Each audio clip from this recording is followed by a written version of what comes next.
Good afternoon, everyone. To all those who've joined from India, good morning. To others who've joined from elsewhere, good morning or good evening, depending on where you are. And thank you for joining us for this exciting discussion on sovereign immunity and the enforcement of ISDS awards. We have a stellar cast of speakers and a great range of topics to discuss this afternoon. But we're going to start off with a keynote address by Mr. K.K. Venugopal, the Attorney General for India. So welcome to this discussion. Mr. Venugopal needs no introduction, but as is customary with all these introductions, most speakers say that and then go on to say at least a couple of sentences about the speaker. So I will follow that norm. Mr. Venugopal has been in practice for more than 60 years. He is the Attorney General for India and the leader of the bar. He's a recipient of the Padma Vibhushan, the second highest civilian honor in the country. And most of all, he is a lawyer whose work ethic and professional ethics have inspired many generations of lawyers in India. Welcome to you, sir, and we eagerly await your keynote address.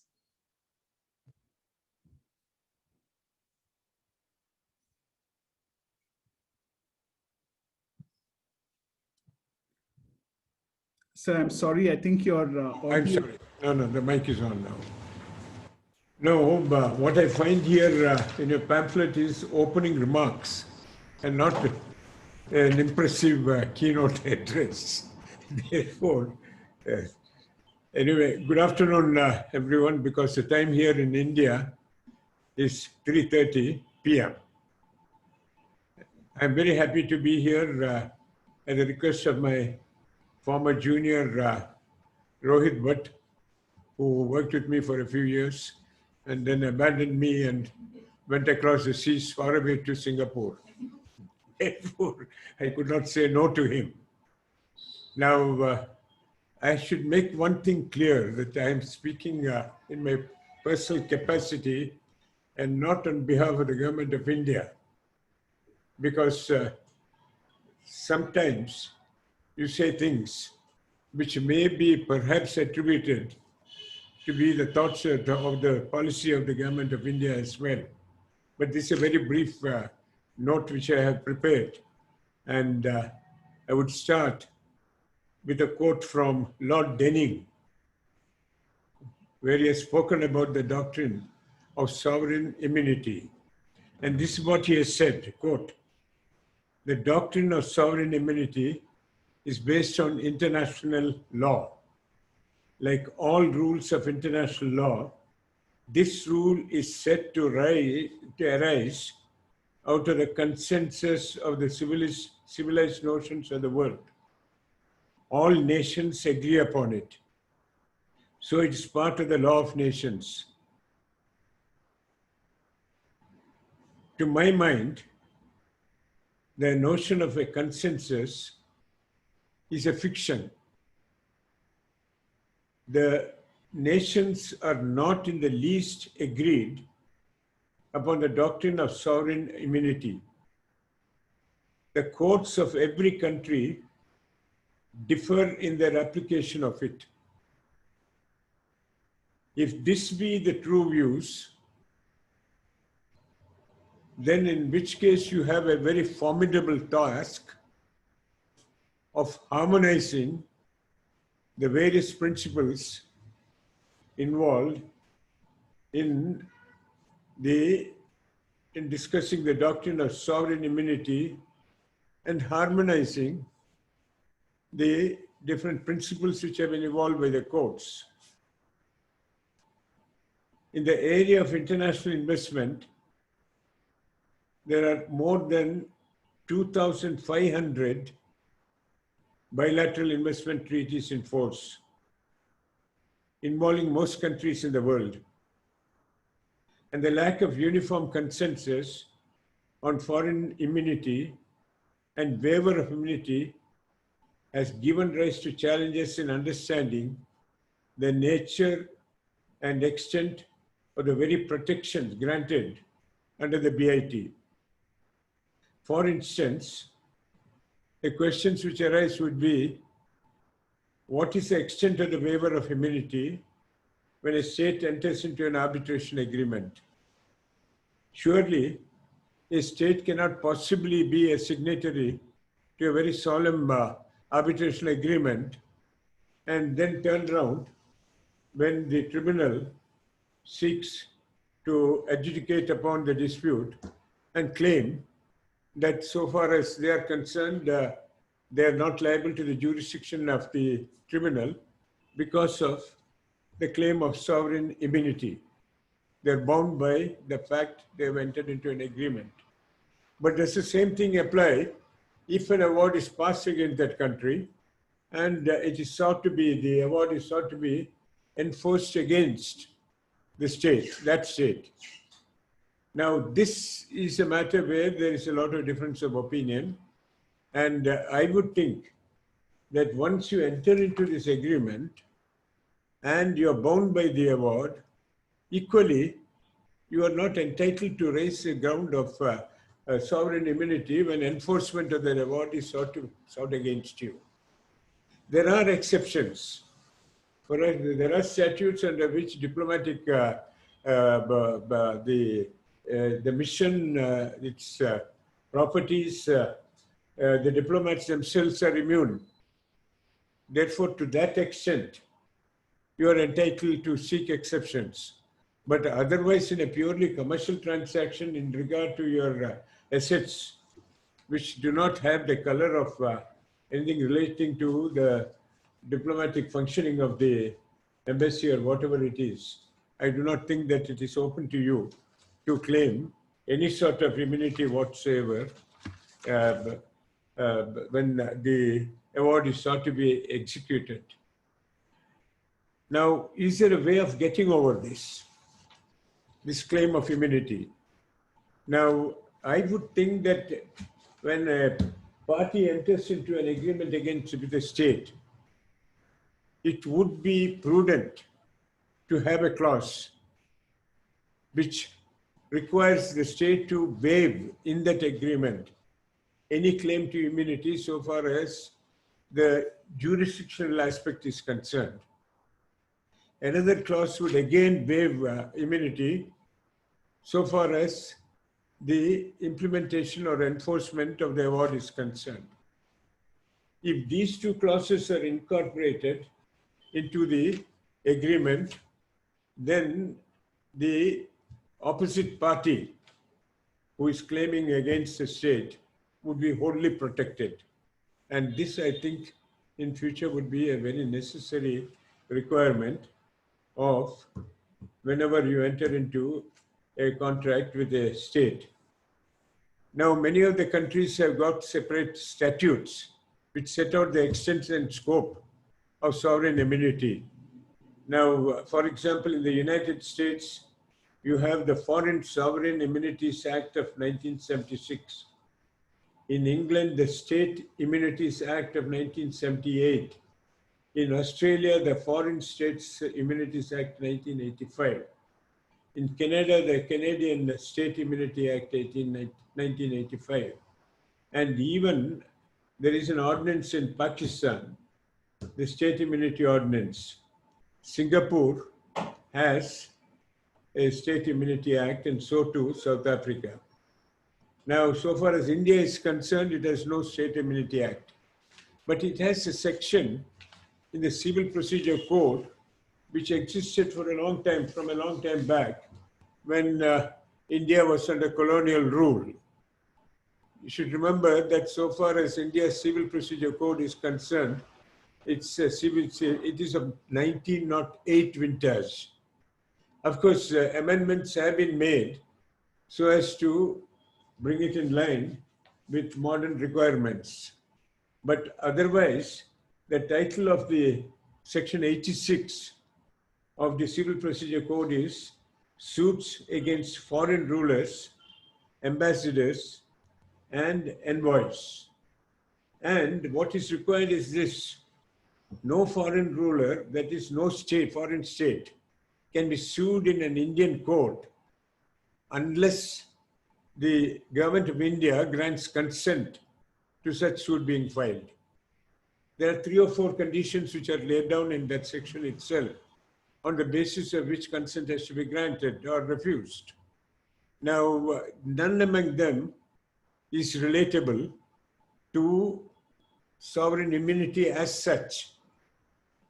Therefore, the question would arise, if, say, consent is given, would it mean that so far as sovereign immunity is concerned, you are not entitled to plead the defense of sovereign immunity in the suit filed against for the state when the suit is filed against it? Of course, if Government of India has negatived or refused to grant consent to the suit being filed by, say, an Indian citizen or any other party against a state, now in such a case, of course, the state is fully protected. Therefore, the question of sovereign immunity does not arise. Now, you have judgments which hold that once this consent is given, it means that the state is no more entitled to claim the defense of sovereign immunity. Now, I don't agree with that, because the suit has not been filed. And when the suit is filed, so far as you are concerned, you are entitled to raise all defenses. And the defense of sovereign immunity also would be available to that state. And it's difficult to proceed on the basis that as and when consent is given, it means that the Government of India has considered the issue of the defense of sovereign immunity and has said, no, so far as you are concerned, we are giving you consent, the consent to be sued, therefore you are bereft of the defense of sovereign immunity. I don't think that was ever the intention so far as this is concerned. Now, there is one issue so far as the BIT award is concerned, awards are concerned, that is so far as the whites industry case is concerned. Now, the state in the various treaties includes also the court or the court system. Now, that was a case where 9 years delay was there on the part of the courts. And that was said to be something which was extraordinary. And therefore, so far as the treaty is concerned, it entitled the party to claim against the state, which means for the negligence of the courts.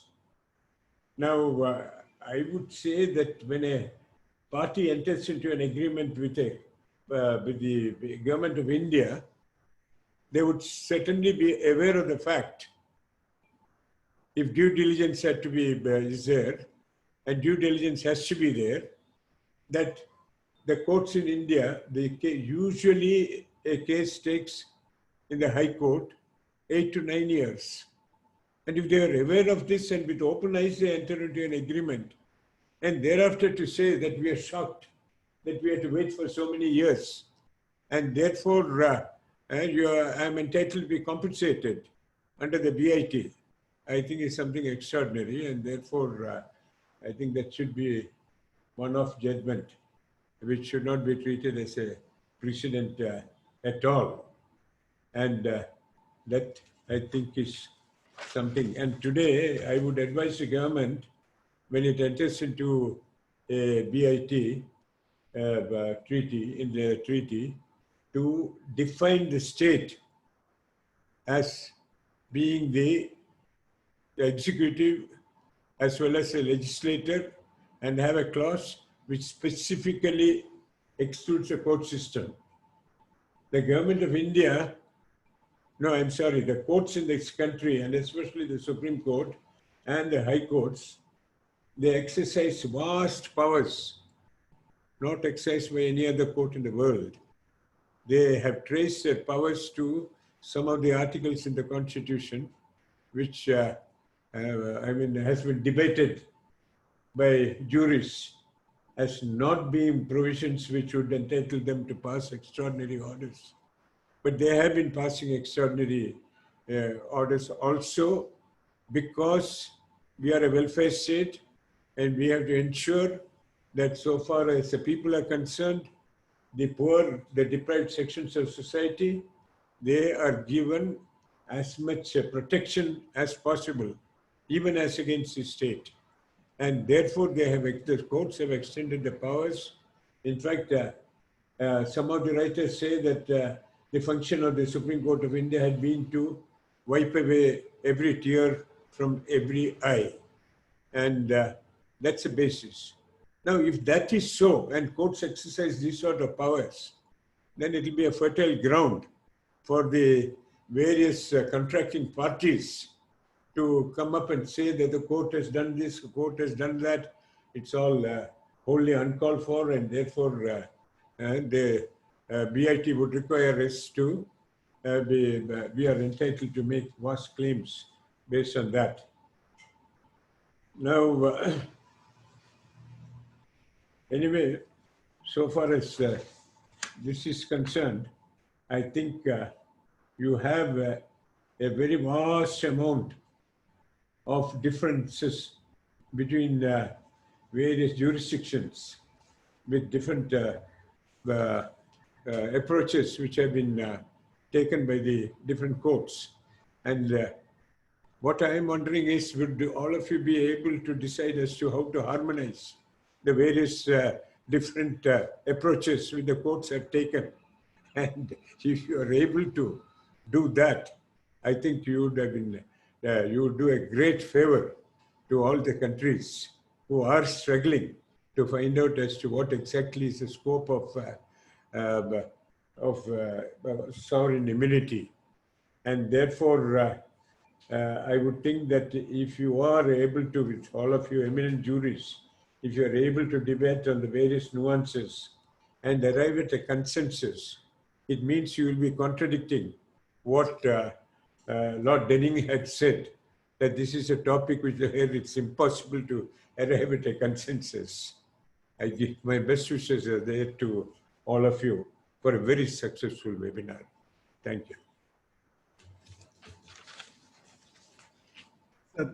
Thank you very much for that excellent introduction and for the overview of the topic that you provided. You've also given us a number of critical issues to consider further, and I hope that we will be able to discuss at least some of them in the course of the ensuing discussion. So thank you again, sir, and thank you for joining us on a Saturday. You will have to excuse me because I have another conference with the ministry. Thank you. Thank you very much, sir. With that wonderful introduction, we are now going to go straight into the substantive panel discussion. As I mentioned earlier, we have a stellar cast of panelists. The discussion today will be moderated by Rohit Bhat, who's an arbitration specialist at Freshfields in Singapore, and me. And the speakers today are Mr. K.B. Vishwanathan, who is a former Additional Solicitor General of India. He's a senior advocate of the Supreme Court and probably one of the most in-demand senior counsel in the Supreme Court today. We have Nick Lingard, who heads the international arbitration practice of Freshfields in Asia. Nick Peacock from Herbert Smith Freehills in London. Nick, of course, has spent a lot of time in Asia and focuses on India as well as part of his practice. And last but not the least, we have Smitha Menon, who's joining us from the Wong Partnership in Singapore. She's a partner in the arbitration practice. She also does a fair bit of insolvency and restructuring work. So welcome to all the panelists, and we look forward to having an excellent discussion today. I think that just to make a few broad remarks and then start off with the question and answer session. I think the real significance of this topic, and this topic is one which is at the interface of public international law, of the law of arbitration, as well as national law. Mr. Venugopal spoke about how Indian rules on sovereign immunity are mainly contained in the Civil Procedure Code. And therefore, the mix of the procedural and the substantive, the mix of the domestic and the international is what makes this topic quite challenging in some respects, but also quite intellectually stimulating in other respects. And we have a lot of questions which will deal with the many facets of this very entertaining topic. As far as parties to an arbitration are concerned, I think from their perspective, in practical terms, an arbitral award is only worth the paper it is written on if it can actually be enforced. In practice, a lot of arbitration awards are complied with voluntarily. There are, however, a few, and a significant few at that, which are not voluntarily complied with. And therefore, the remedy for a party which holds an arbitration award in its favor is to commence enforcement proceedings. And what does aid in the international enforcement of foreign arbitral awards is this wonderful convention called the New York Convention on the Recognition and Enforcement of Arbitral Awards. It now has around 165 state parties. And what it means is that an arbitral award delivered in one state is enforceable in at least another 164 jurisdictions across the world. Now, that's in the normal case. There are, however, significant obstacles when the counterparty against which you are seeking to enforce an arbitral award is a state entity or is a state itself or a state-owned company. And it's in respect of those challenges that we will be focusing our discussion today. Nick, if I could start off by asking you to provide us with a very brief overview of what is sovereign immunity and why exactly is it important in practical terms? Sure. Well, I think as one of the Nicks, that one's aimed at me. So thank you very much. Thank you for the invitation to speak in this conference, and it's great. Very interesting opening remarks from the Attorney General, and I'm delighted to be on a panel with such a depth of knowledge on this topic. So I will happily kick off and give some initial comments, but they will quickly be supplemented, I'm sure, and overtaken by others. So look, a brief sort of background on sovereign immunity, and a first important point, we often say state immunity or sovereign immunity, they mean the same thing. So those phrases may be interchangeably used in this discussion. We'll talk a little bit about where it all derives from. The origins of state immunity are somewhat obscure. Most nations have historically recognized that no state could be sued before the courts of another state unless that state being sued had waived its immunity by appearing in the courts themselves. What the theory that is now commonly called absolute immunity. Now that position over time has developed, and the Attorney General is absolutely correct in quoting Lord Denning that there is no uniformity, and we'll see that clearly through this discussion.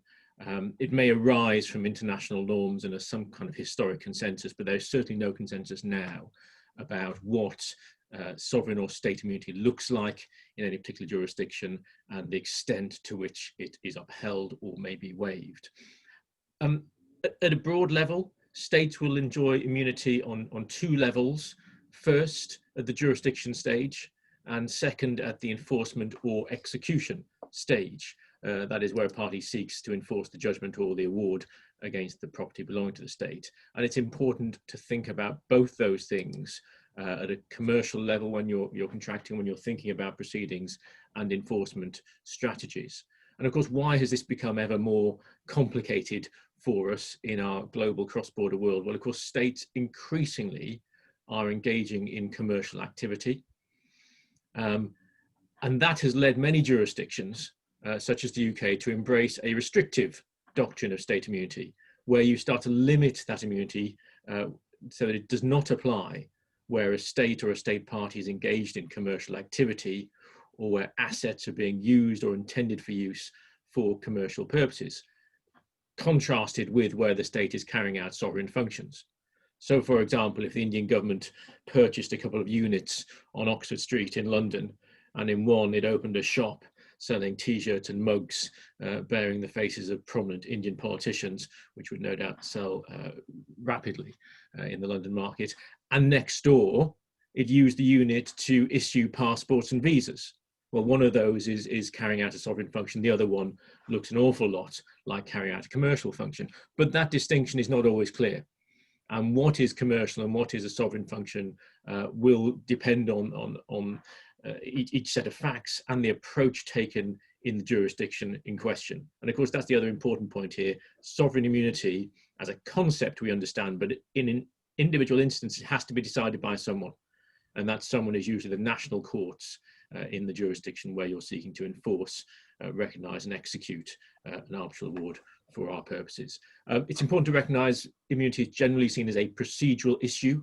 So it's governed by the law of the forum, the court that you're arguing in, rather than the law of the state in question, although the law of the state in question may have some impact on which parties are covered by sovereign immunity, the extent to which they can waive it, the extent to which it arises. So it's a very practical issue for anybody contracting with a state-related entity, a central bank, a PSU, an SOE.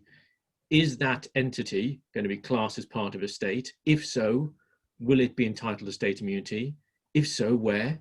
Which jurisdictions do you care about? Which are the relevant jurisdictions where you might need to join that entity in any court or other legal process?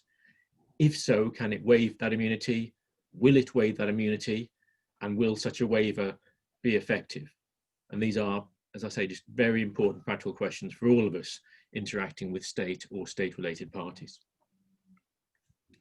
Thank you, Nick. If I could just ask you a follow-up question. We'll come on to the sources of the law of sovereign immunity in a moment. But on a broadly conceptual basis, could you throw some light on why you think a state should be given protections and privileges that are not normally available to an ordinary debtor? And are there any public policy justifications for a state being given such a preferential position and its entitlement to claim sovereign immunity when it wishes? Yeah, well, good question. What are the basis for this is that a state, historically these states are immune, especially when you're talking about, as we saw with reference to the Indian Civil Procedure Code. Historically, you might have been talking about rulers of states, and today, of course, one deals separately in this topic with the immunity that might attach to a head of state versus the state itself. That deference to states, is part of the backdrop here. Is that a good justification for it today? Of course, you need to, comity and these transnational public policy issues are relevant. But I think I go back to the distinction I was making about a state engaging in sovereign activity versus commercial activity. And so if you need a public policy justification of this, then it seems to me that you ask yourself whether the state is doing something that the courts of another state should recognize as being a sovereign function. And that's the public policy justification. If it's a sovereign function where that state is represented in the courts in that country and find itself in the courts of that country, then that's a reason to defer and grant immunity to that state. If that state is conducting commercial activity, then what would be the justification for granting that state as a commercial party rights and immunities that are not available, as you say, to other commercial parties? Now, of course, some jurisdictions do still have absolute doctrines of immunity applying in their jurisdiction. It seems to me that it's harder at a public policy level to justify those sorts of absolute regimes, whereas if you look at a restrictive regime, that answers the question of what's the public policy justification, at least to my eyes. Thank you, Nick. I think there are court decisions from across the world to the effect that it's a matter of public policy for national courts to enforce arbitration awards, and therefore for national courts to refuse to enforce certain arbitral awards on the grounds of sovereign immunity will require justification on the basis of a higher principle of public policy. So in that context, Mr. Vishwanathan, if I could ask you, there have been references in Indian case law, for instance, to the principles of comity and deference to state, the point that Nick also made. Is that in the Indian context the basic rationale behind having rules on sovereign immunity? Good afternoon, everyone. Thank you, Pramod and Rohit, for associating me in this panel. Thank you, participants, for taking your time out on this Saturday afternoon. And of course, many thanks to the Attorney General for having had a stellar introduction. Pramod, I would go with the theory that committee is the first basis on which sovereign immunity is, tested.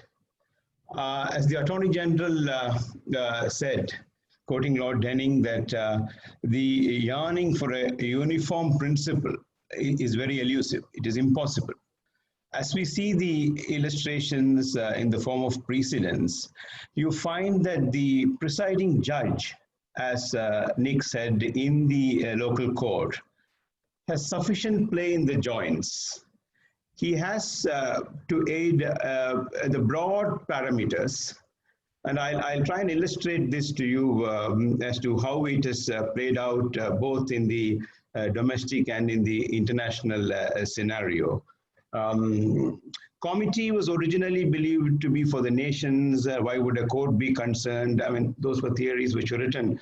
But ultimately, the first illustration that comes to my mind, and I would rather illustrate it and make good the point, is the Hardy exploration case, not the venue case that India had recently to grapple, but the same case when it came to the enforcement part in the United States District Court. They made a distinction between granting sovereign immunity, keeping in mind committee, based on the relief granted to the party. That means in the same matter, in the same award sought to be enforced, if there were a monetary award, it was easy to negate sovereign immunity. But there was a specific performance award which resulted in a foreign party getting into the territory of India to explore oil. And when it came to that, the court said hands off. So ultimately, keeping committee in mind, of course, with the underpinning of the public policy which obtains in the country, and that too not mere public policy as you would find in a statute, but the core ethos of the policy that obtains in the local country, as is illustrated in the enforcement part of the Arbitration and Conciliation Act. So I would rather go with the theory that it is impossible to codify. It is even hazardous to codify. The judge will have to have play in the joints, but committee will be the underlying principle for grant of sovereign immunity in a given situation. Now, as far as India is concerned, you have Section 86, as the Attorney General mentioned, of the Code of Civil Procedure. No doubt that is a prior consent taken both in cases of where it is a sovereign activity or if it is a commercial activity, because at that stage they don't make a distinction. But when it comes to the suit itself or the proceeding, the defense of sovereign immunity would be available, and at that stage India has been going with the restrictive theory. India has been going with the theory that if it is a purely commercial matter, if it is only a commercial arm of the state, it has gone ahead and ordered enforcement. There has been no inhibition in ordering enforcement, and that the restrictive approach as opposed to the absolute approach is what has been followed. So coming back to your question, committee is the underlying basis. How much ever we brush it away as a matter between the states, it does play in. And the second illustration is a judgment which has come hardly a week back from Justice Hari Shankar of the Delhi High Court, where after an exhaustive analysis, he refused to enforce a Chinese injunction, which ordered the defendant in China, an Indian party, to withdraw the Indian suit, because failing which, a penalty of 1 crore rupees, which was about $10 million was imposed per day. He said that it was so grossly opposed to the public policy notions of India, very, very similar to the fundamental policy exception in the Arbitration Act, and refused to enforce it. So we need a lot of play in the joints for the judge hearing the matter. At the same time, the judges should be sensitive to the doctrine of sovereign immunity, keeping in mind comity. They should be sensitive to the theories of sovereign immunity, the exhaustive theory and the restrictive theory, the theory that the country has gone along with. And in the gravest of cases, in exceptional circumstances, should not hesitate to negate enforcement if it impinges on the local public policy in a manner as to impinge on the core ethos of the values of rule of law in the country. So comity as a concept without codification is how I would propound the application of the doctrine. Thank you very much, sir. Of course, Justice Harishankar's judgment was also in the context of anti-suit injunctions, which is a controversial topic in itself, and which in some ways militates against the concept of comity, but we probably reserve that for a later discussion. Smitha, if I could request you to provide a perspective from Singapore on how principles of comity interact with sovereign immunity. Thank you. I fully agree with Mr. Vishwanathan. Essentially in Singapore, we see sovereign immunity as a doctrine of comity. In one of our Court of Appeal cases which looked at this issue, it was the case involving the Maldives airport. What the Singapore Court of Appeal quoted from one of the US decisions really made the point very clear, and I'll just read out that quote to you.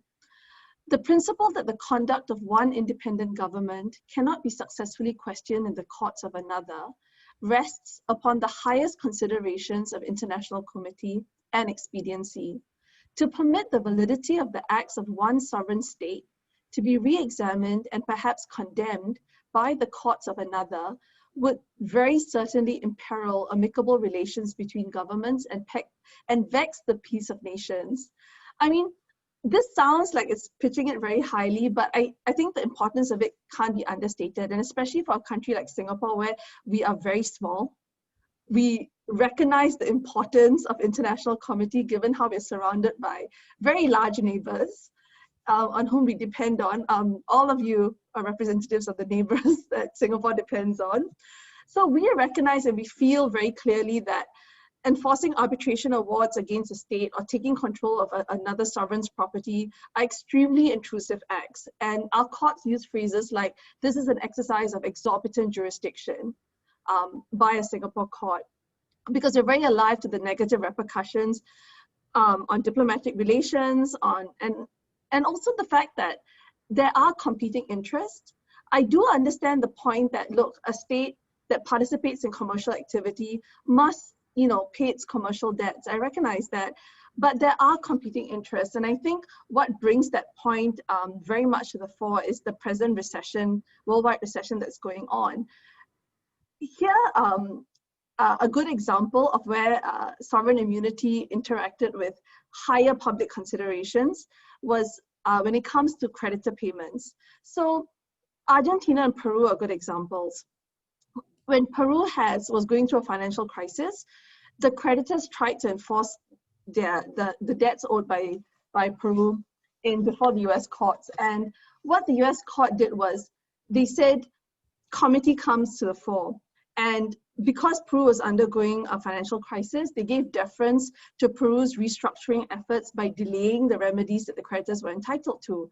And in that case, it actually played a huge difference because there were 180 banks that Peru owed money to, and it was in tens of billions of dollars, but one small hedge fund sought to enforce. And if the court had allowed that hedge fund to enforce, that would have resulted in a scramble by all 180 banks, basically all rushing to enforce, pushing Peru's bankruptcy problems, much further down, making it spiral. So there, the way the US court analyzed it, they said that, look, generally policy concerns are not beyond the court, but here they had to recognize that Peru had borrowed money from the IMF, and the policies of the IMF do represent American policy interests. And that's why they granted a delay on enforcement. And this is the same approach that has been taken in exit arbitrations when it comes to sovereign debt. So in the case of Argentina as well, the US court exercised discretion to impose stays or denying attachment orders to basically give Argentina a bit more time to finish their restructuring. So especially where they've engaged the World Bank or IMF, it does make sense for countries, national courts wanting to protect their own local creditors to recognize that there are larger considerations at play. Thank you, Smitha. I think there are probably many layers of legal rules which cumulatively constitute the body of law on sovereign immunity. And to help unraveling some of those rules, Nick, if I could probably turn to you now, could you provide us with an overview of the sources of law relating to sovereign immunity? And if you could, for example, give us a flavor of whether these rules are rules of customary international law, are they found in international treaties, or are they essentially matters of domestic law, or is it a question of probably all three and more? Thanks, Pramod, and hello, everybody. Like my fellow panelists, I'm delighted to be with you on Saturday discussing sovereign immunity. Thank you for joining us, and Pramod, Rohit, thank you for the invitation. The short answer to your question is yes. The final part of your question, we need to look to all of the sources you set out, Pramod. And as you said in your opening remarks, one of the things that makes this area so interesting is it sits right at the intersection of public international law and national legal systems. Let's go right back to first principles, and you've heard this in Smitha's comments just now from the Singapore context.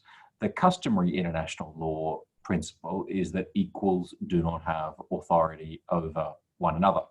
And that's where the principle comes from. If states, sovereign states in principle are equal, one cannot exercise authority over another in its own agencies. And of course, courts are the agencies of one state. Those cannot exercise authority over another sovereign, equally sovereign state. That's the foundational principle of customary international law from which the rules we've been discussing derive. Unfortunately, customary international law tells us very little more than that. The exceptions, exemptions, exclusions, the rules on waiver that have been alluded to already, questions about those cannot be answered in customary international law. Questions about those must either be answered by a treaty, if there is one, or by rules of national law, and we've already heard some about those. So turning first to treaties, are there treaties that answer those rather more detailed questions about sovereign immunity? The answer is yes and no. There is a 2004 United Nations instrument called the UN Convention on Jurisdictional Immunities of States and Their Properties. It has not come into force. It's been ratified by 22 states. It will come into force when 30 states ratify it. Of course, we don't know when that will be, but it may not be terribly far away. I should note that India has signed this treaty but has not ratified it. And it provides some degree of detail to answer those rather more granular questions that I've already set out. What are the exemptions to sovereign immunity? Is there an absolute doctrine, in which case there are to be no exceptions, or a restrictive doctrine of sovereign immunity? What does it mean, if the answer is the latter, for something to be a commercial act? How the convention, when it comes into force, will operate is in a three-step analysis that will be familiar to those of you who are familiar with the customary international law rules on attribution of conduct or omissions to a state. The basic principle in the convention is that a state and its organs are immune from suit. That is the first of the three levels. The second level then applies to federal systems.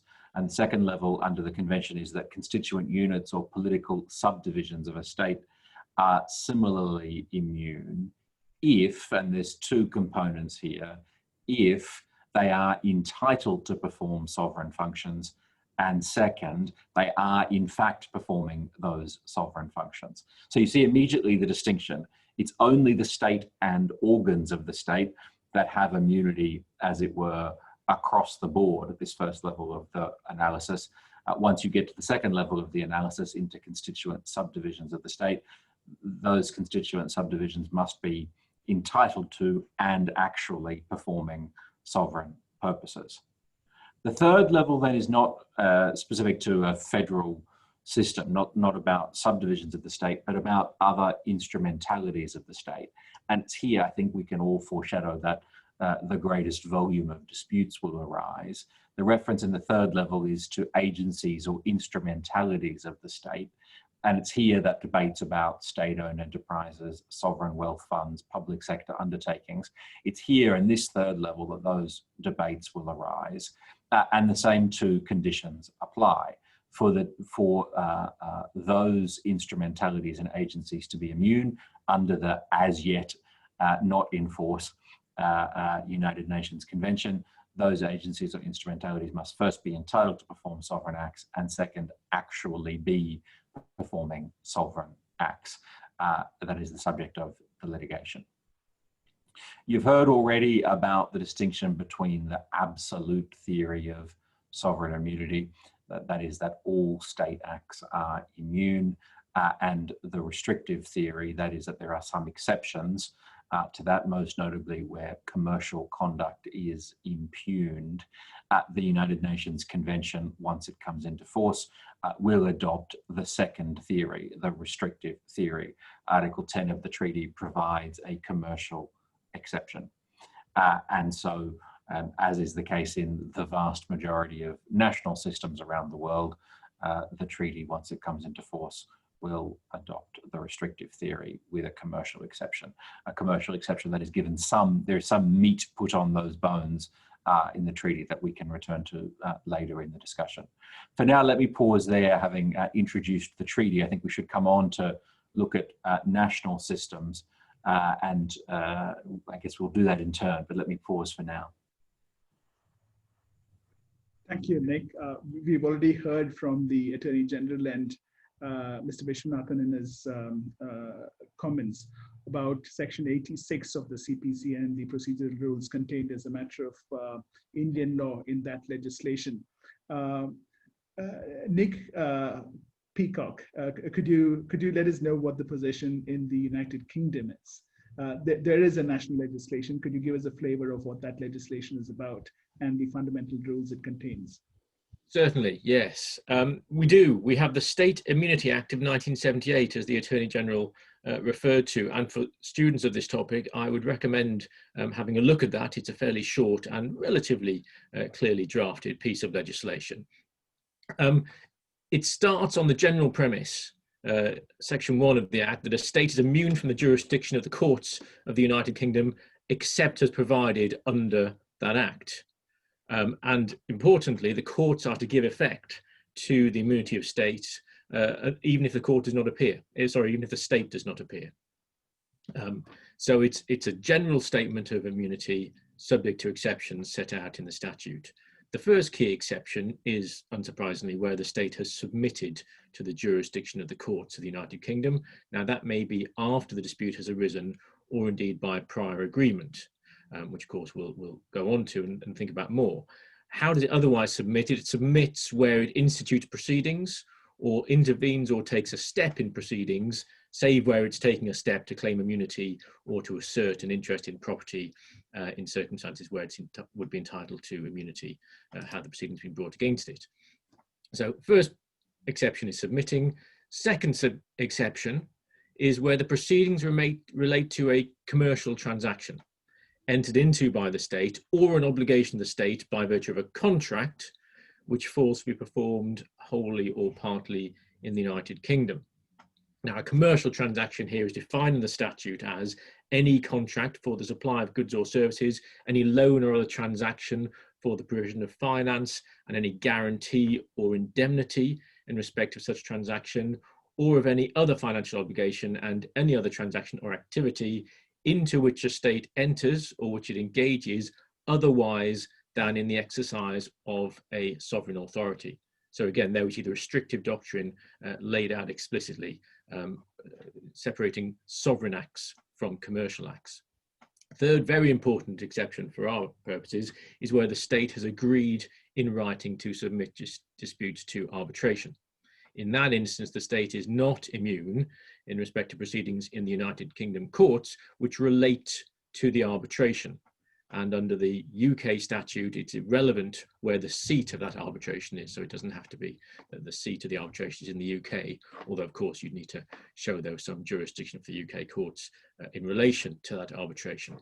By definition, arbitrations can only proceed validly on the basis that the party that would otherwise be entitled to claim immunity has agreed to arbitrate. So obviously, in those circumstances, the state cannot claim to be immune from court actions in support of the arbitration to which it has agreed. Now, that's around jurisdiction. As we know, immunity also kicks in on enforcement execution. That's dealt with under a separate section, section 13 of the State Immunity Act. There are two principal exceptions around immunity from execution. First exception, again, is where the court has given its consent.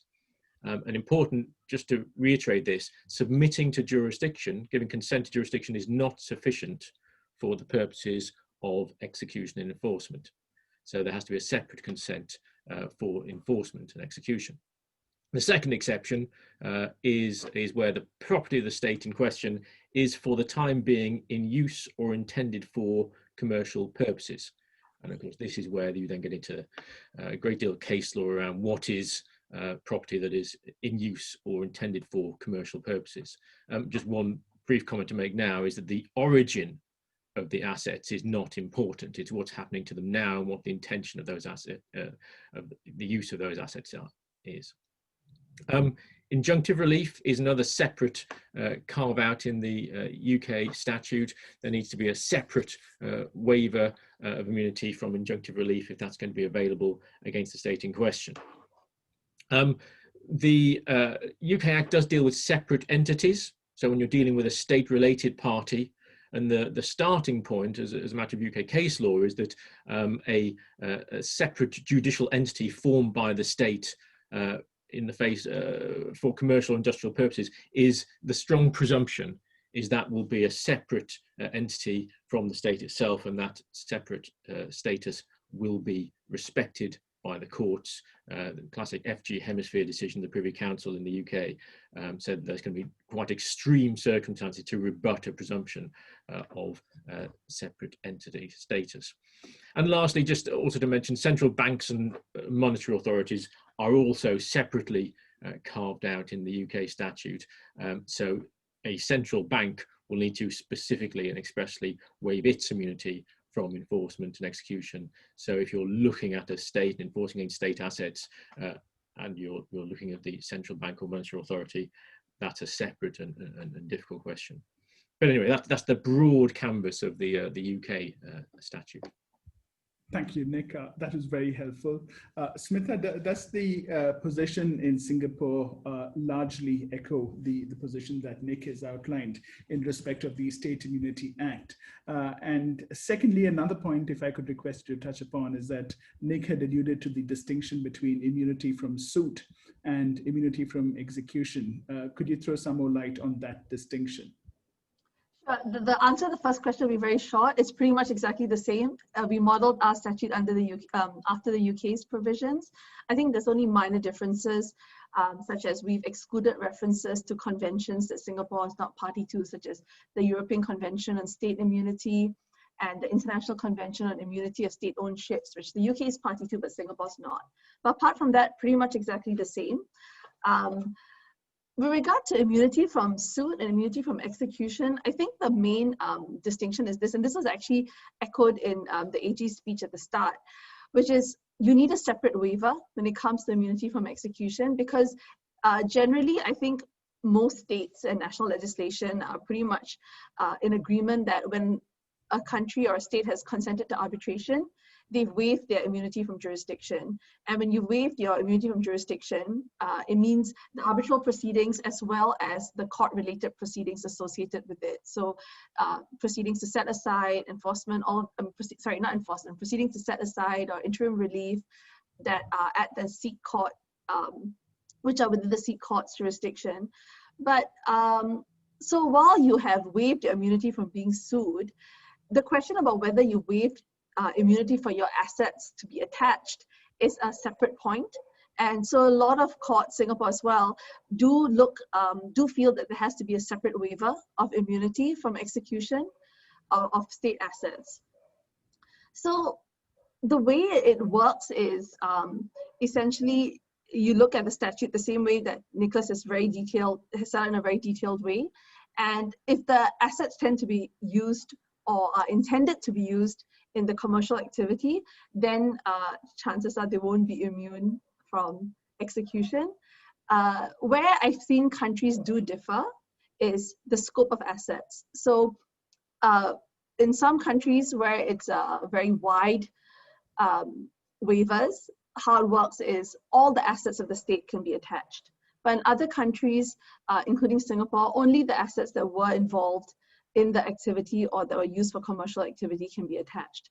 So it does range, and you have to look at each country's local statute to see how far the scope goes. I believe in the UK as well, you need a separate waiver for execution. I mean, Nicholas can confirm, but I think that's the position there because we've pretty much followed the UK in this regard. Thank you. Thanks, Smitha, and thanks, Pramod. I think that just brings us to the end of the first segment. And before we move on to the next segment, I just want to give a brief introduction that we are going to deal with 4 more broad themes now. And I just want to start off with Mr. Vishwanathan. Now, we spoke about the Indian Civil Procedure Code, and the AG also alluded to Section 86 of the Civil Procedure Code.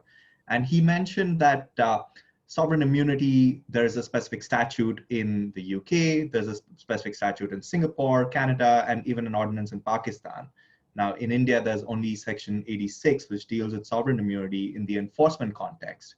But that said, India is no stranger to the concept of sovereign immunity. I think the Indian Constitution deals with what is commonly known as crown immunity or state immunity. Now, Mr. Vishwanathan, could you elaborate a little bit on the concept of crown immunity under the Indian Constitution and how that differs with sovereign immunity? Well, Rohit, crown immunity would be a concept confined to the municipal laws, and it will arise in the interaction between the citizens and the government. But I must tell you that the traditional rule of Rex non potest PCR, which was applicable in tort, that the king can do no wrong, as you're all aware, it's basic, that is no longer applicable in India after the constitution. Now, the constitution has an article 300, which says that the government of the union and the government of the state could be sued, except to an extent that there is any limitation in the statute in question. One provision that comes to mind is a provision in the Competition Act, which excludes sovereign functions. Again, the question will arise of in the absolute context or the restrictive context has not been tested. There were some case law under the earlier Monopolies and Restrictive Trade Practices Act, which confined it to foreign affairs, defense. And the distinction which Nicholas Peacock brought about the souvenir shop in Oxford as opposed to a passport center on the same Oxford Street next door, those things will have to be borne in mind. Now, 300 depends on the statute. The statute could restrict its application, and that will be tested on, again, this absolute and restrictive premise. There is also a section 361 which gives immunity to certain dignitaries like the president and governor for acts done in their official capacity. Other than that, there have been immunity, not absolute immunity, but certain form of protection given in the form of notice before a proceeding in Section 80 of the Civil Procedure Code. Can't call it immunity, but you could certainly call it a special treatment, or certain extended periods of limitation for enforcing actions against the government. There would not strictly be immunity, but certain special treatments. Otherwise, we have come a long way from the Kasturilal's case, where this doctrine was recognized. We have done away with it, and it is said not to exist other than in the form that I mentioned. Sovereign immunity, on the other hand, would be when a foreign sovereign sets up a plea in the local court, and Section 86 is a prior permission, a prior consent. But the problems will arise really in the proceedings, as was identified by my fellow panelists, as to how do you decide whether, you know, it is a purely commercial function. And those tests are primordial. And I must tell you that when your seminar was announced, a friend of mine, Shreyas Jaisimha, called me and wanted me to have a look at the FG Hemisphere judgment of the United Kingdom. And my own research team was brought to my notice the judgment of Servas Incorporation, which I think Nick alluded to in principle, that the origin is immaterial for the asset. But I must tell you that the Indian jurisprudence on this is a little robust. We need to cross-pollinate. We may not have direct case law on the tests, but if you just step back and see the ordinary constitutional principles of deep and pervasive control, which has been evolved in the context of Article 12, to test whether it's an agency of the government. And that I find is finds resonance in FG Hemisphere and in Servas to decide whether it's a state. I'm only now cross-pollinating. Office of profit under the government cases have come up. Offices under the instrumentalities, are they really government or instrumentalities? And those tests could be borrowed to decide whether a certain agency is really an independent commercial agency, or is it a real sovereign function. And then if it is a pure sovereign function in matters where you could give immunity, even there I would go with the theory that if it is monetary damages, one must respect, unless it is so much impinging on the territorial aspect or other ethos that you prohibit. So coming back to your question, crown immunity stands apart, substantially diluted.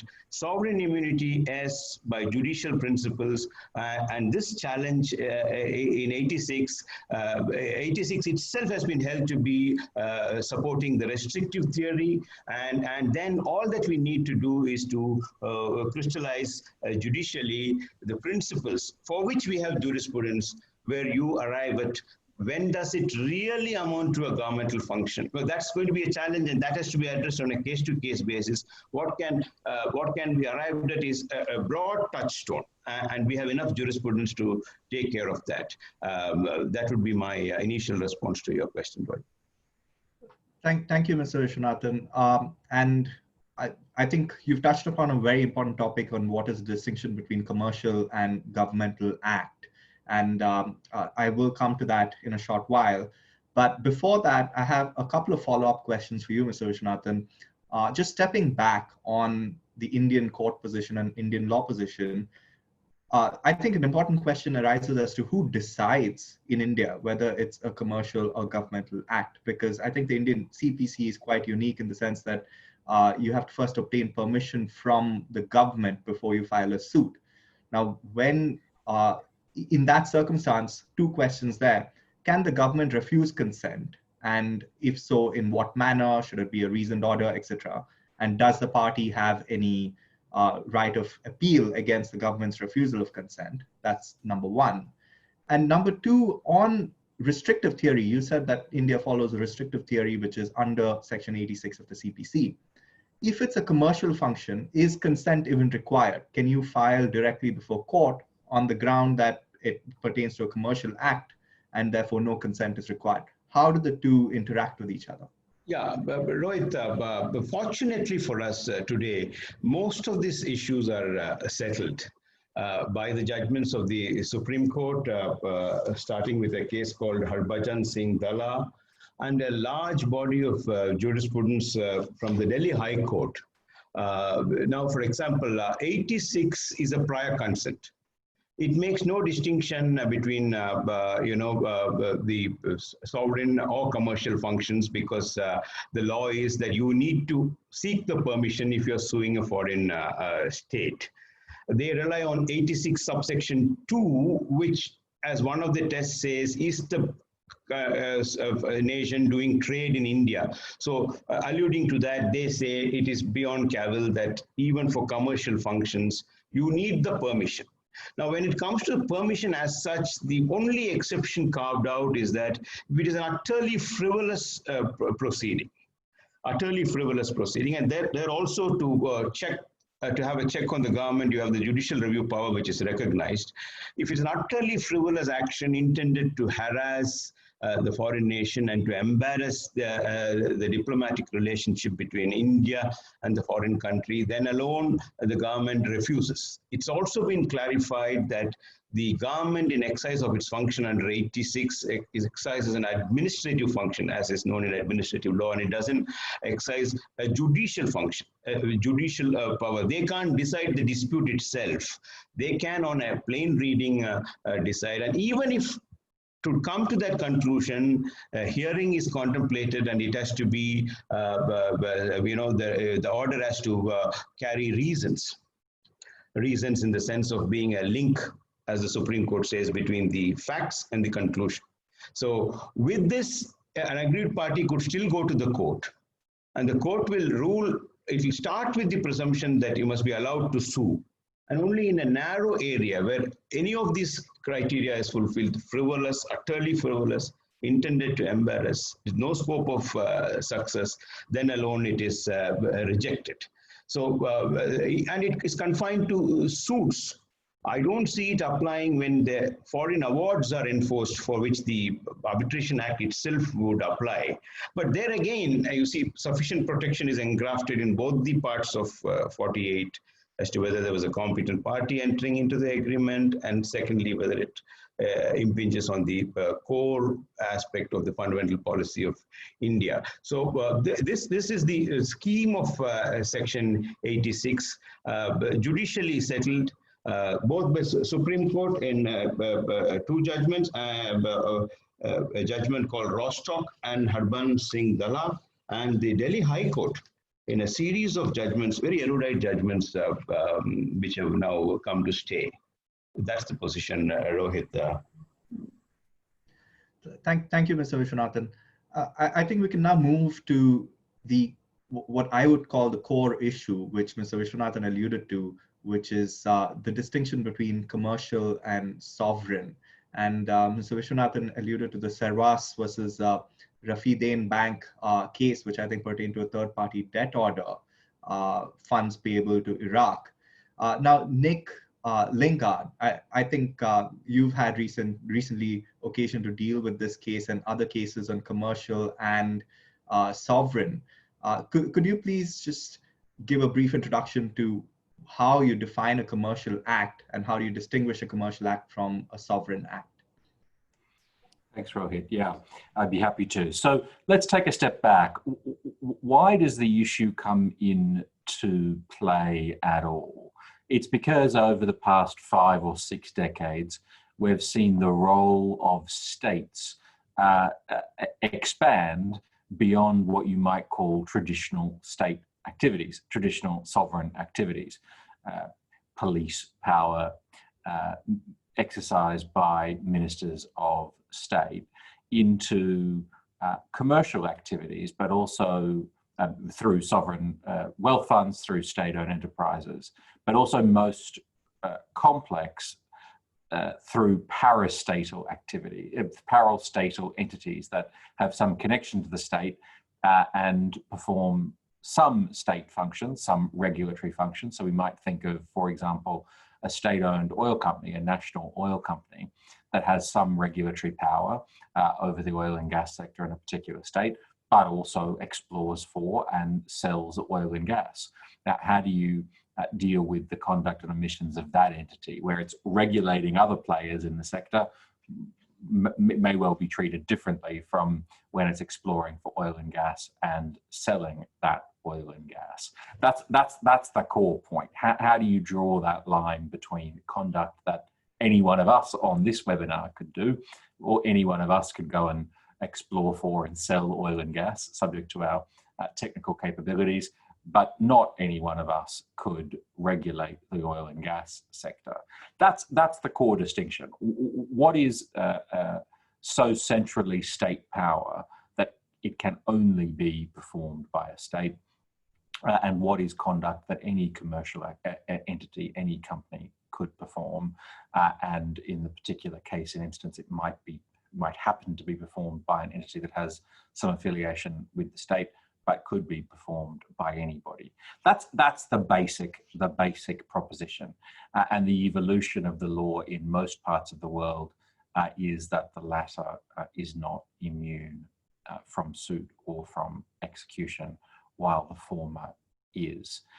Let me give you one example of how commercial acts are defined, and I come back to the United Nations Convention to which I referred, again to underscore it is not yet in force, but I think it's a good example of how the analysis proceeds, and it's similar to the law in many national systems. The United Nations Convention on Jurisdictional Immunities uses the language commercial transaction rather than commercial act, and it defines commercial transaction in three parts. First, any commercial contract for the sale of goods or supply of services. And I think if you go back to the foundational point I introduced, you see how that works. Anybody can sell goods or supply services. It's not a quintessentially state act. The second limb in the convention definition refers to a loan or other transaction of a financial nature. And you heard from Nick that that is also mirrored in the English Act. The third limb in the United Nations Convention definition of commercial transaction then is something of a catch-all, which refers to other contracts or transactions of commercial, industrial, trading or similar nature, but with an exclusion for contracts for the employment of persons.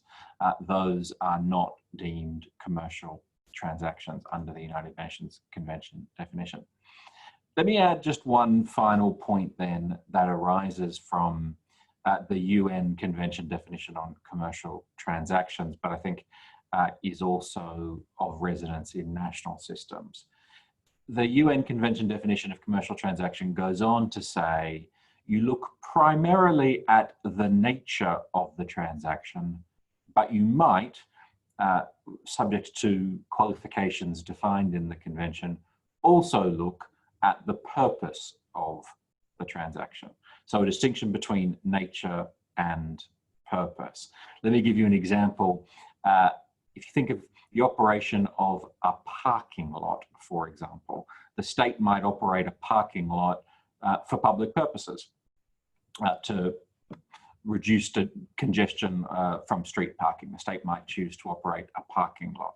If you were only looking at the nature of that activity, it is not sovereign activity. It is activity that any entity could perform. Any one of us on this webinar could choose to operate a parking lot. It is not quintessentially sovereign activity reserved to the sovereign.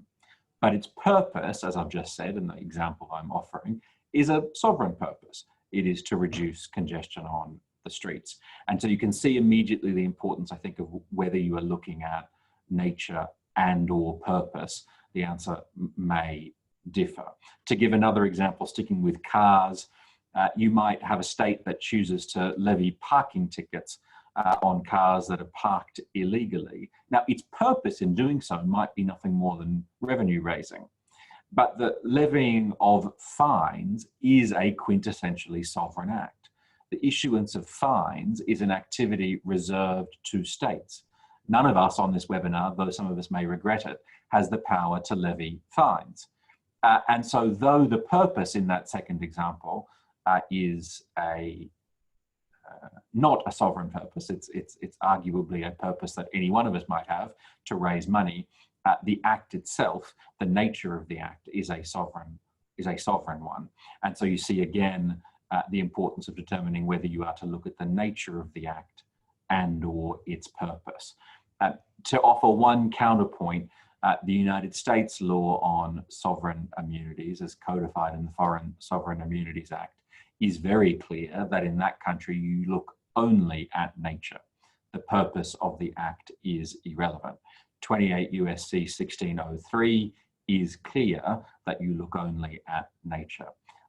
A footnote on the US Act, it's the first in the world. As the Attorney General said, it dates to 1976. It's the first national codification of the law on sovereign immunities. And to go back to something Nick said right at the outset, it is probably that act that has caused the conflation of the nomenclature state immunity and sovereign immunity. Now we use those terms interchangeably. Originally, they had a difference. State immunity, and you see it reflected in the name of the UK Act, state immunity typically meant the immunity of a foreign state from suit in a state's court, where sovereign immunity meant the immunity of one's own state in one's own courts. That distinction in the nomenclature typically doesn't apply anymore. And I suggest that probably derives from the US Act, which uses the term sovereign immunity to refer to the immunity of a foreign state. So that's something of an overview of how one tries to determine whether a particular act is commercial or not. Rohit. Thanks, Nick. I think you alluded to this a little bit in terms of state organs, and I want to move next to that topic. And Smitha, I think this is an important topic in the sense that it's difficult to find commercial assets belonging to a state. And we see that most enforcement actions take place against state-owned entities. And this was referred to by both Nick Lingard and Nick Peacock earlier. In what circumstances can an award holder enforce against a state-owned entity? And in what circumstances can that state-owned entity plead sovereign immunity? Or in what circumstances will the court say, no, you are not entitled to sovereign immunity? Could you just give an overview of this with some examples? Sure. So I think just taking a step back, the first thing that should be borne in mind is that state-owned entities and are not all the same. I mean, you can have, states contract for the purchase and supply of goods and services just as any other private entity, and they may use special purpose vehicles to do so, but there's a distinction between state-owned entities whereby the profit belongs to the state, and then you would expect the losses to also be borne by the state.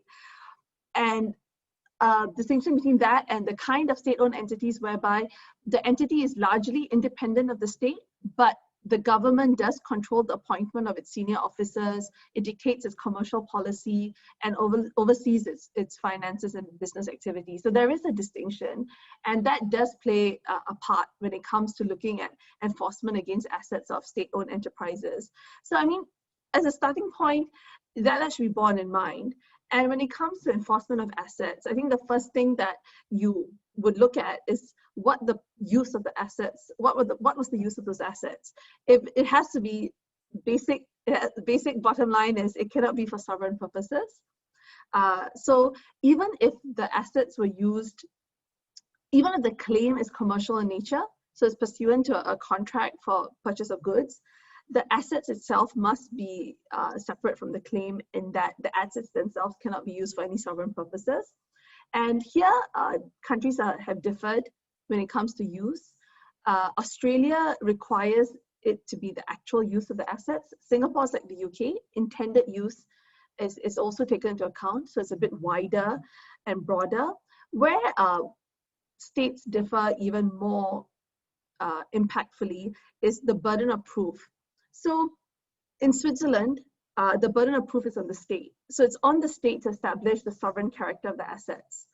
And that threshold is extremely high because it's not enough that the state just claims that these cash deposits are intended for public purposes. The state must actually show that these were designated as sovereign assets and kept separate from the state's other property. So it's an extremely high burden of proof. Countries like France and Germany, it's a lower burden of proof, because in France, the burden of proof concerning the nature of the assets is borne by the creditor. So the award creditor, they have to establish that the assets serve a commercial purpose. And the French courts have taken the position that all state-owned assets are presumed to serve public purposes. So execution cannot proceed where those assets cannot be distinguished from assets used for sovereign activities. So it's the burden is really all on the creditor to show that these assets were allocated or related to only commercial activities. Germany has taken a very execution-friendly approach. They've taken the approach that funds held by state-owned enterprises are not sovereign, simply because they are intended to be eventually returned or transferred to the government or the central bank. When it comes to sovereign wealth funds, what ends up being the defense most commonly used is something that Nicholas Peacock already raised, and that is relying on a separate protection which is afforded to central banks. So essentially, most countries have statutes that afford special protection to central bank funds, and that tends to be the immunity defense that's raised when it comes to the assets of a sovereign wealth fund. One quite well-known case is an English case involving Kazakhstan, is AIG in Kazakhstan. So their enforcement measures were directed against the assets of the National Fund of Kazakhstan, which were held by banks in the UK under a global custody agreement. And even though the agreement hadn't been made by the National Fund itself, but by the National Bank of Kazakhstan, who was in charge of managing the fund's assets, and the English court concluded that they were central bank property. And so, and the court went even further and said, even the central bank rule didn't apply, these assets served the sovereign purpose, and so they would be carved out from any execution. In Singapore, we had an interesting case involving the late President Marcos of the Philippines. So his funds had been routed to Singapore from the Philippines. Well, actually, they came from Switzerland. So he had a lot of funds that were in bank accounts in Switzerland, and they moved to the Philippines National Bank. And then from the Philippines National Bank, they moved to West LB in Singapore. And back in 2003, the Supreme Court of the Philippines ordered the funds to be forfeited to the Philippines, and they instructed the West LB Bank in Singapore to release the funds. And West LB refused because they were facing competing claims from everyone. And what they did was they applied to court in Singapore, what we call interpleader proceedings, to basically ask the court to determine ownership of the funds. And in doing so, West LB added Philippines, the state of Philippines, as a defendant, and Philippines tried to stay the proceedings on the basis that it's entitled to state immunity. And here, the court found that the commercial transaction exception was not made out. It basically said that the act of placing the funds into Singapore, in the bank account in Singapore, has to be looked at in a larger context.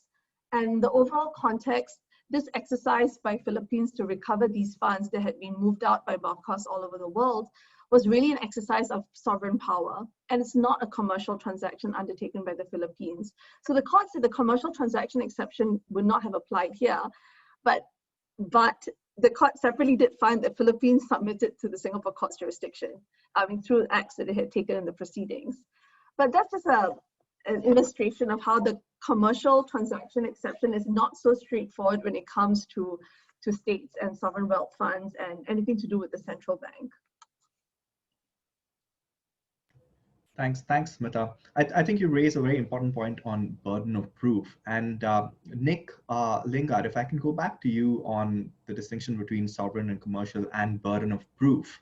I understand that the English statute has a specific section that provides for the ambassador or the high commissioner to provide some color on the nature of the asset to the court, which is dealing with this issue. Could you just elaborate on that, which I think will be very helpful?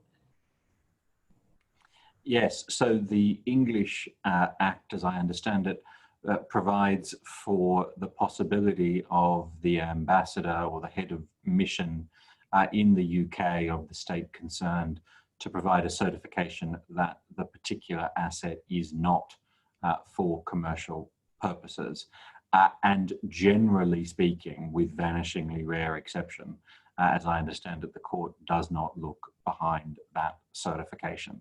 There is deference to that certification.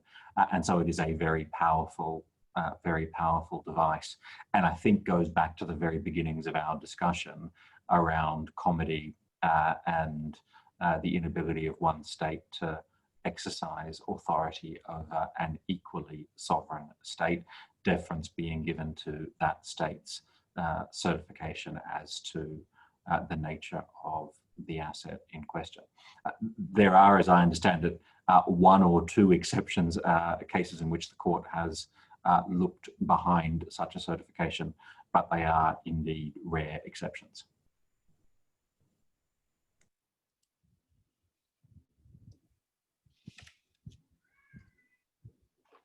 Rohit, shall I just comment? That's absolutely right. And if anyone wants to look it up, it's section 13.5 of the State Immunity Act, which is a certificate from the head of the state's diplomatic mission. And what the act there says is his certificate to the effect that any property is not in use or intended for use by or on behalf of the state for commercial purposes shall be accepted as sufficient evidence of the fact unless the contrary is proved. So it creates a presumption, which then the enforcing party has to try and rebut, which, as Nick Lingard has rightly said, is going to be a pretty hard task. Thanks, Nick. I think just a follow-up to that, I think either Nicholas Peacock or Mr. Lingard may clarify. One such certificate I find was overridden by the court in the Kuwait Airways case in the Republic of Iraq. Am I right in understanding that when the Republic of Iraq was sued and the English court decreed and the Canadian court too enforced and they refused to believe. Would I be right in saying that?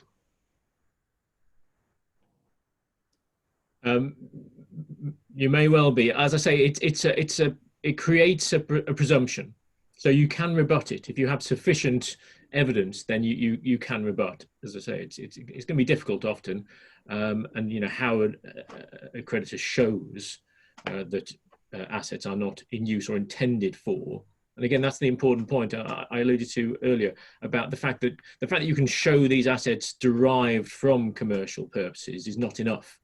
And there was it's been mentioned already, the Service Rafidan Bank case, which was an Iraqi state-controlled bank that had been carrying out normal banking business. And it had gathered in its assets and was due to pay those out on liquidation to the state of Iraq.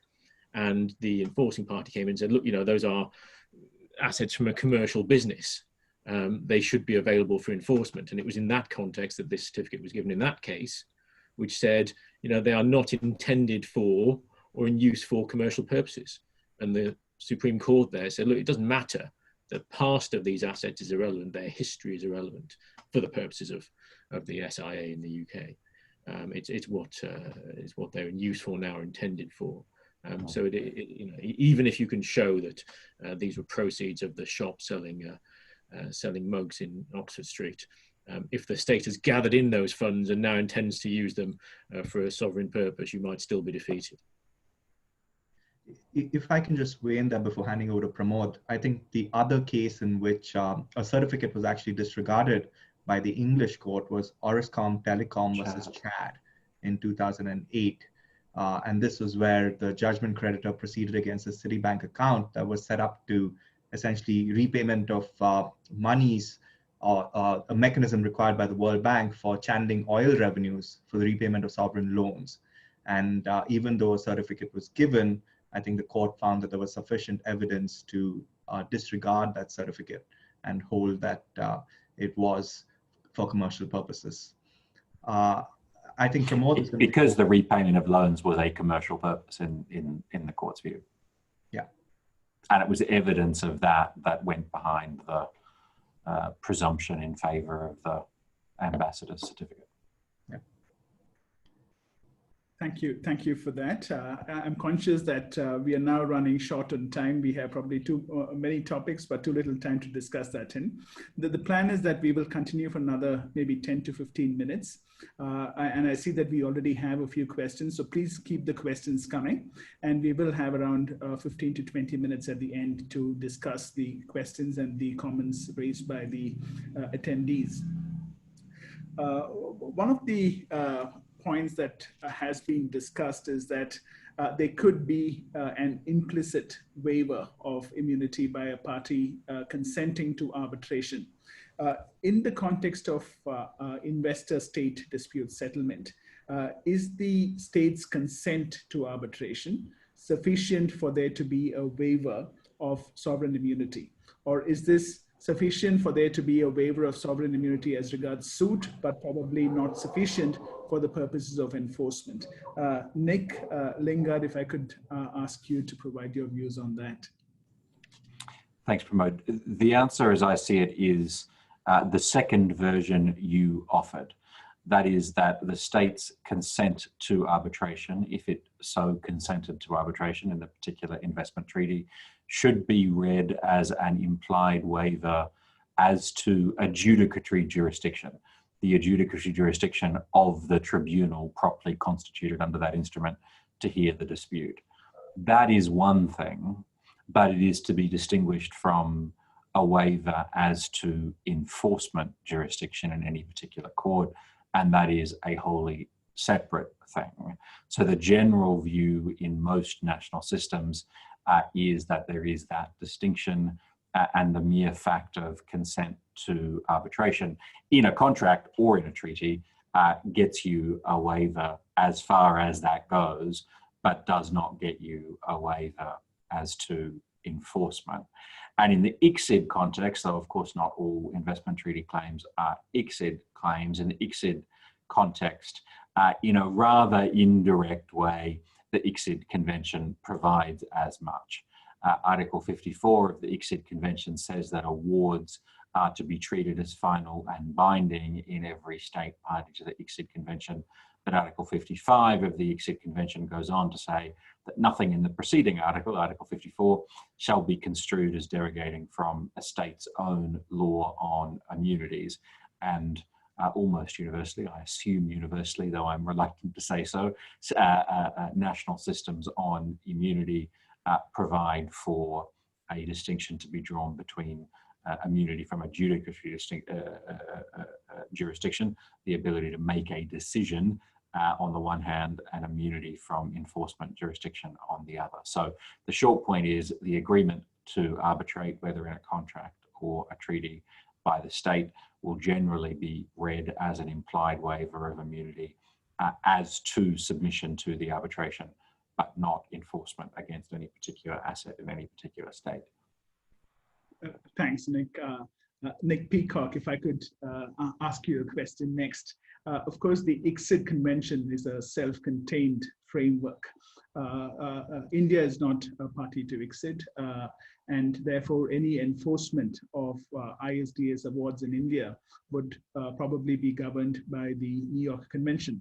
I say probably because there is some doubt about that proposition caused by a decision of the Delhi High Court in a couple of cases which opined that obiter observations, not the ratio of the case, but observations which indicated that the New York Convention may not be applicable at all to the enforcement of ISDS awards. That aside, does the New York Convention have something to say about sovereign immunity? Is sovereign immunity a ground for a state to resist enforcement of an arbitration award under the New York Convention? Sure, thank you. Yes, it's an interesting topic, and one that we'll see if it gets played out in the years to come. The short answer is no. The New York Convention has nothing to say about sovereign immunity. It doesn't address it. But could it be raised? Yes, I think it could, pretty obviously. And there are two particular parts of that. One is the Article 3 of the New York Convention, which obliges contracting states to enforce arbitral awards in accordance with the rules of the procedure of the territory where the award is relied upon. So those rules of procedure, as I've said, sovereign immunity often seen as a procedural issue. It is de facto. It's an aspect of the national law of the courts where the suit is raised. Hence, you could well see an argument being used there. And of course, Article 5, as we all know, the public exception at Article 5 2b, recognition or enforcement of the award would be contrary to the public policy of that country. Well, if the country's policy is one of absolute sovereign immunity, then it's going to obviously get raised at that stage. Thank you. Over to you again, Rohit. Just before we go ahead to the next topic, there's an interesting question that's come up, which is related to the question that you just raised, Pramod, and this is specifically to Mr. Vishwanathan, actually, where Pramod referred to the fact that Delhi High Court has an arbiter observation that the Indian Arbitration Act does not apply to treaty awards. The question is, could this expose enforcement of treaty awards to the rigors of the Civil Procedure Code? And would that make a difference to the defense of sovereign immunity by India? Yeah, I think it's a very important question too, and I think both Pramod and the questioner is referring to Justice Manmohan's judgment in the Vodafone case, which tries to make a distinction that these are not arbitrations involving a commercial nature. But that view, I think, is a suspect, and it may be reviewed. And Pramod is already smiling. Knowing him, he would know the latest treatise of Justice Malhotra backwards, and the learned author has commented on it by referring to certain other judgments that this view may not be the correct view to hold, that after all it is a commercial transaction. But assuming this were to be upheld, then the further question of enforcing it as a section 13 or under 44, if we have two provisions. 13 would apply only to foreign judgments of court, and an award which is not yet recognized wouldn't be a decree. So then we resort to 44 then. Whether 44 would apply. For 44 to apply, it should be a decree. Only an execution mechanism is given if you have a reciprocal arrangement. But I think this observation in Union of India versus Vodafone, more pointedly at para 144, it did not directly, arise at that stage. It may not even perhaps have the status of an obiter. I remember long back Chief Justice Chagla saying that there's a difference between ratio and obiter, but certain observations which are absolutely unnecessary at that stage for deciding a case would not even have the status of an obiter. So I'm fairly confident that these agreements and these awards would be held to be of a commercial nature, but governed by the rigors of the Arbitration Conciliation Act. Otherwise, we would need a statutory amendment because it will be just an award. And only on recognition does it get the status of a decree before we go to the enforcement. It's a rolled up procedure. So it's a very good question, but it is arising out of a judgment too. But I think commentators are already joining issue and doubting that. Just as an aside, I think this particular question has been asked in 5 consecutive webinars that we've had. So obviously this is at the top of the mind of many attendees. And we've had, of course, a divergence of views. There are views that ISDS awards are not commercial and therefore are excluded because of the reservation made by India to the New York Convention. India has made 2 exceptions, the commercial exception as well as the reciprocity reservation, and therefore if an award can be categorized as non-commercial, then that would not be enforceable in India. I think that would probably be overstating the position, if I may say so. So, removing my moderator's hat, and if I could just supplement what Mr. Vishwanathan said, I think an investment is a classic instance of a commercial transaction, because it's nothing else if not commercial, and therefore to say that an investment transaction is not commercial would be quite out of sync with commercial reality. The second aspect here is that the court didn't really explain why it believed that the New York Convention would not be applicable. And this was an interesting case because this was a case where the state was not being sued.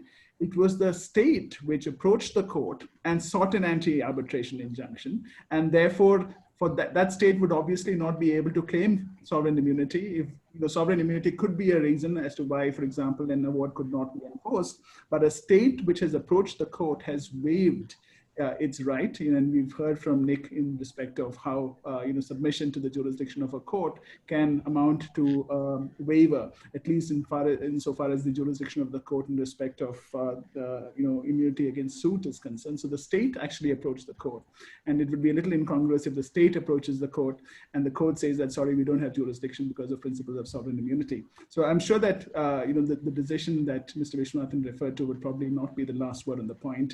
I think the matter is pending before a division bench of the Delhi High Court. It may also go to the Supreme Court, and the last word on that has probably not been spoken yet.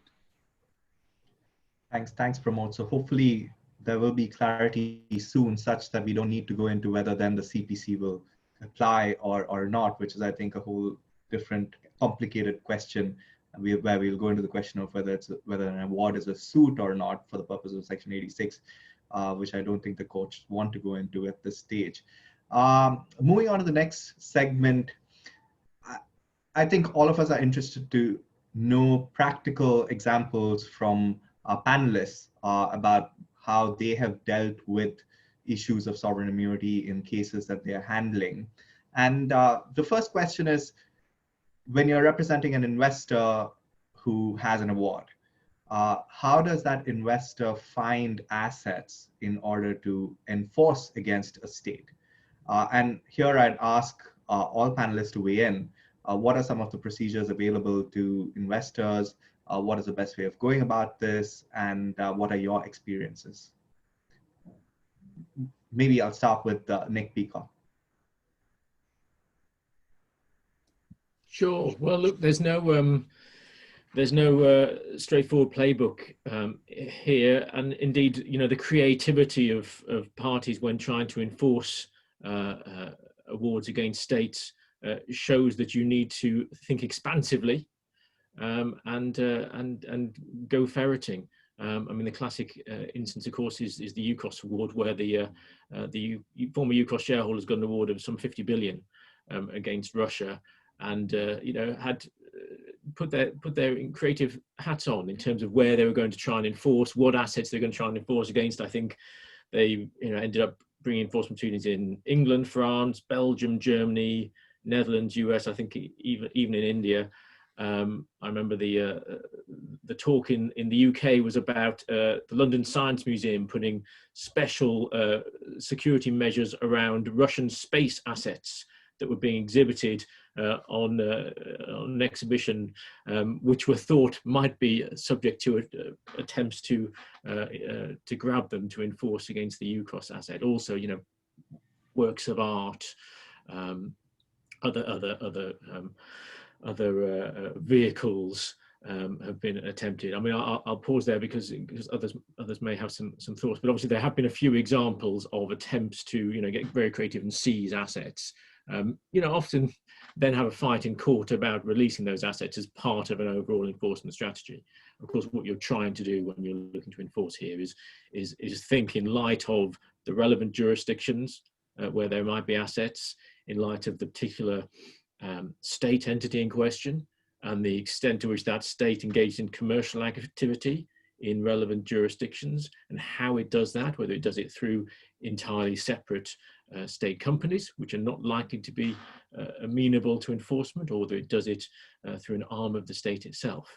So I think, drawing on the principles we've been discussing already, you've got to recognize the patchwork and the non-uniform nature of sovereign immunity, and therefore your enforcement strategy in various jurisdictions, and then be somewhat fast to react and creative in your strategies of going into specific jurisdictions and targeting specific assets.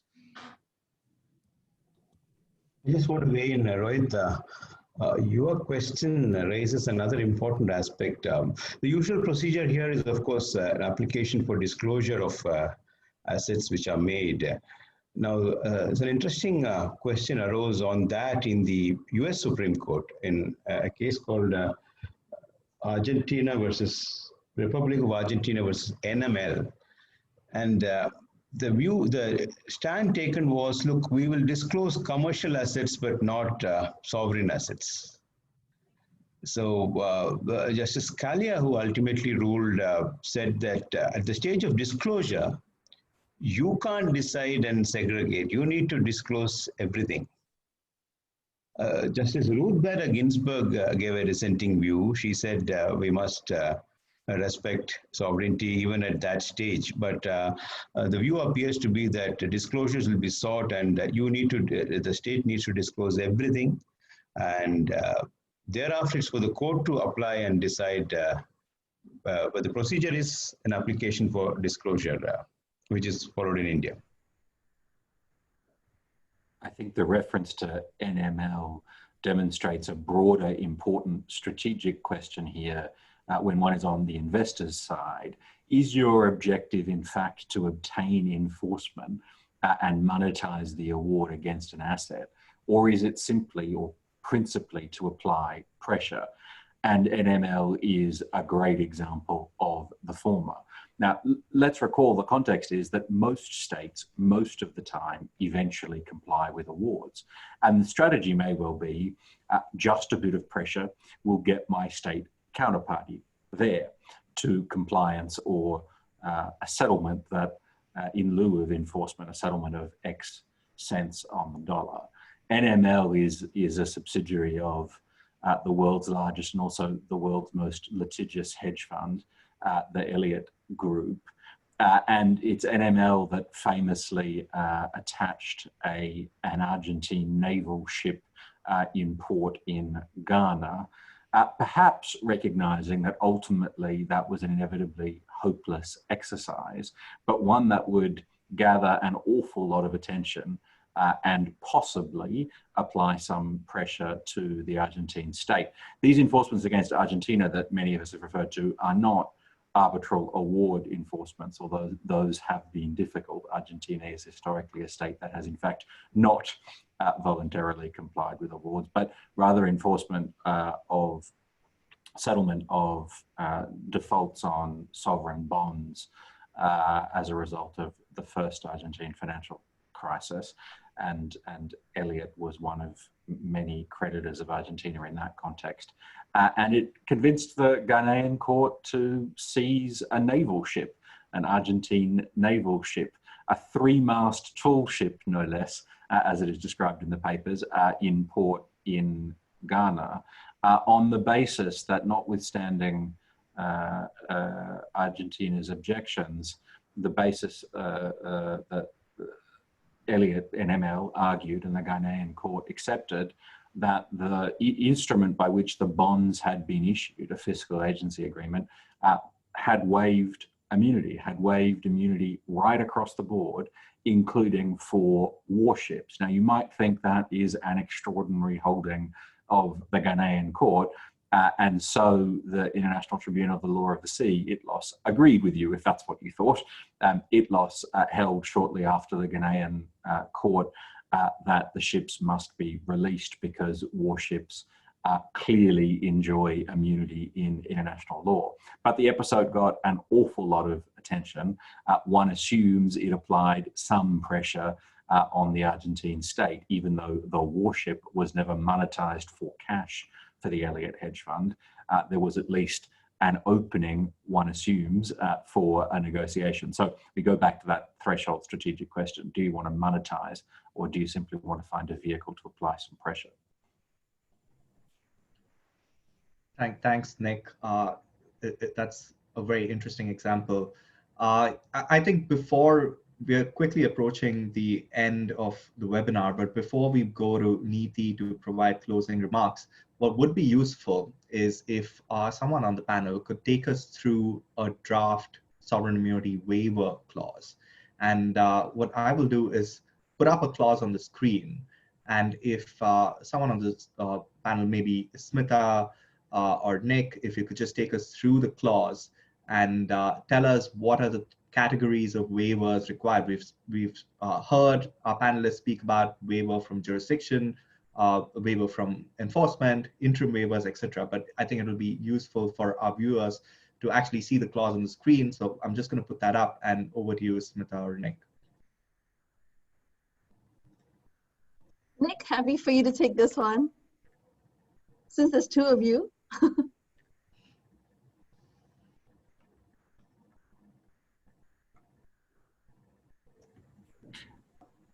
Rohit, which of us shall take it? Happy for you to take it now that you asked the question, Nick. I think with the Freshfield's name, I think Nick Peacock would be very reluctant. This is a very long waiver. You might call it the Rolls-Royce of waivers. It is rare that a state or a state-owned enterprise would agree to a waiver this extensive, but it might nonetheless be a starting position. I want to refer to really three elements here. I'm going to start right at the bottom at 11.4 in the example, and that's a waiver as to interim or conservatory measures. As you heard from Nick Peacock's introduction of the English Act, very clearly, you need to waive immunity as to interim measures, the attachment of assets during the pendency of proceedings, or else those proceedings, interim measures proceedings, will not be available to you. That's what 11.4 does.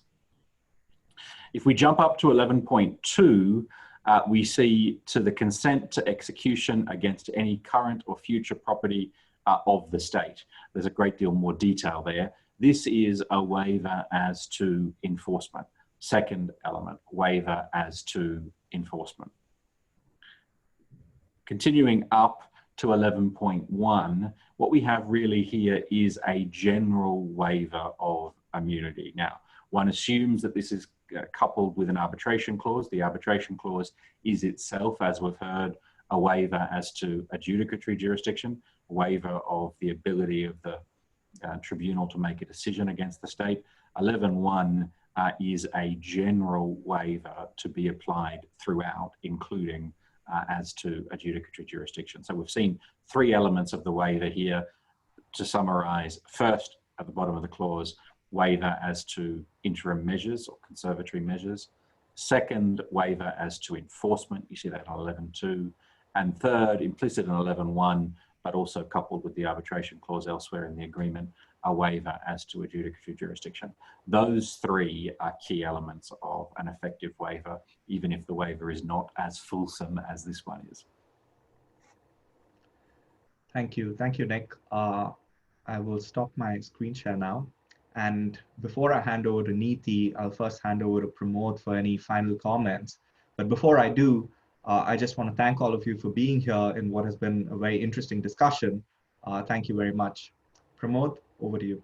I think we have a few more questions, and if the panelists don't mind, I realize that it's been almost 2 hours since we started, but if you could probably deal with some of those questions. I think there's a question about absolute immunity, and the question is where countries might recognize absolute immunity, or where the commercial nature of the act is not as obvious, would the entire purpose of ISDS not be defeated? There are some jurisdictions in the world which do still subscribe to the principle of absolute immunity. Mr. Vishwanathan, you had referred to the FG Hemisphere versus Congo case. In fact, there's a Hong Kong Court of Appeal judgment which upheld that China subscribes to the view of absolute immunity. And unlike many other jurisdictions in the world, so if you're seeking to enforce an arbitration award in China, it's going to be an almost impossible task. So given that certain states still subscribe to principles of absolute immunity, would that defeat the purposes of ISDS? Nick Lingard, if I could probably request you to comment on that, please. Sure. Before I comment on the meat of your question, I think the Hong Kong decision in the Congo case to which you referred is really interesting for another reason. It goes back to where we began our discussion about this subject being right at the intersection of public international law and national law. The threshold procedural question for the Hong Kong court was who gets to decide this question. By operation of the Hong Kong basic law, the Hong Kong courts cannot decide matters of foreign affairs. They must defer those to the Chinese authorities. But the Hong Kong courts do decide matters of the Hong Kong common law. And the Hong Kong Court of Final Appeal split on that question and by a 3-2 majority held that the question of whether the Congo was immune from execution in Hong Kong was a question of foreign affairs, and therefore there was a necessary deference to the Chinese authorities who maintained that absolute immunity applied. The minority in the case of 2 judges held the opposite, that it was in fact a question of Hong Kong common law and therefore the Hong Kong courts could decide. So a fascinating threshold procedural question that just, I think, shows the intersection of the various sources of law here. I think to the meat of your question, Pramod, the meat of the question posed, which is a great one, I think the answer is no, it doesn't defeat the purpose of ISDS because the overwhelming majority of states around the world subscribe to the restrictive theory, and awards can be enforced in any such state in accordance with the terms of the award and that state's law on state immunity. By virtue of the ICSID Convention or the New York Convention, the award can be taken anywhere assets can be found that are signatories to those conventions. So you're certainly not limited to the state against which the award has been issued or any particular state. So I think in practice, that means the answer to the question is no, though there obviously are very real challenges in places where the absolute theory rules. Thank you, Nick. Nick Peacock, if I could ask you a question. So assuming you have an entity which has not, in a sense, gone by the advice of the Freshfields model clause or the Herbert Smith model clause or the Wong Partnership recommended clause and has not included a waiver provision in an arbitration agreement, would a mere consent to arbitration by a state entity in respect of an arbitration seated in London suffice for there to be waiver of immunity from suit, or would something else be required? And I think if you look, for example, at Section 9 of the English Sovereign Immunity Act, it provides that the state is not immune as respects proceedings in the courts of the United Kingdom which relate to arbitration. But there's no such waiver in respect of proceedings before an arbitral tribunal. So given that, and if you were sitting as an arbitrator in London and the state raises a defense of sovereign immunity, how would you go about deciding that?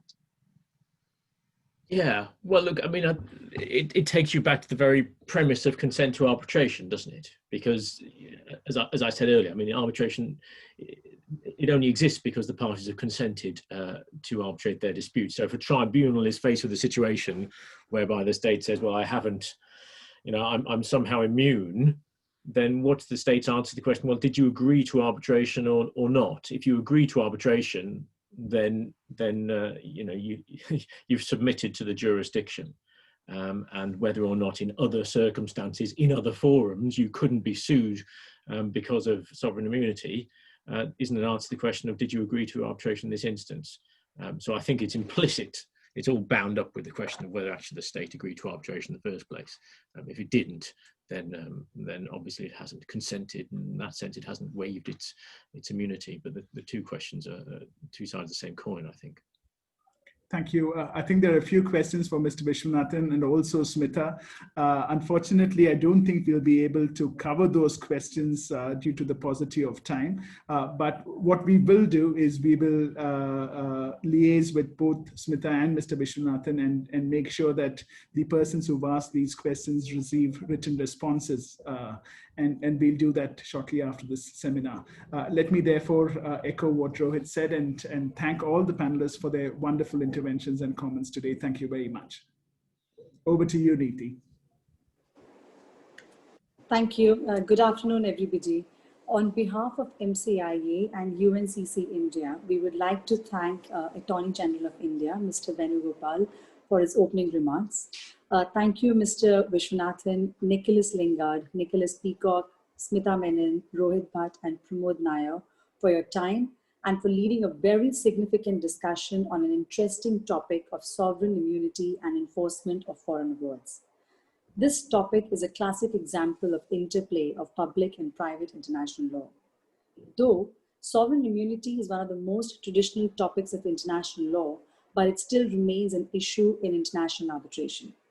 Today, we saw some important questions being discussed, like interaction of comity with sovereign immunity, distinction between crown immunity and sovereign immunity, ground of public policy and refusing enforcement, laws of UK and Singapore with regard to immunity, difference between suit immunity and immunity from execution, concept of waiver and its application, sovereign immunity under New York Convention, and a model waiver clause, etc., etc. I would like to thank the participants for joining us on a Saturday afternoon for this very interesting discussion. We at MCIA are always eager to bring to you interesting discussions on such hotly debated topics, and we intend to continue to do that. Please follow MCIA LinkedIn page for more information on our upcoming events. And we once again thank our speakers and participants for their time and this lively discussion. Thank you and take care. Thank you.